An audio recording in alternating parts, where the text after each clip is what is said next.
गरम गरम भोजन सजनवा के खिलैबै सुतते जब रातिया में गोड़वा हम दबैबै।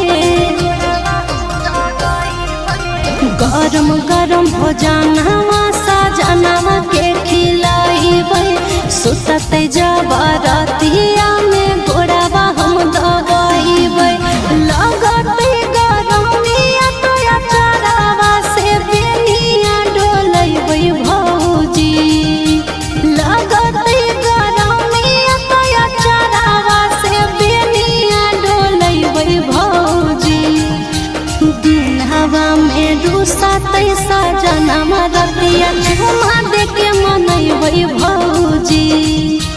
दिन हवा में रुसतै सजनवा रतिया झुमा देके मनैबै भौजी।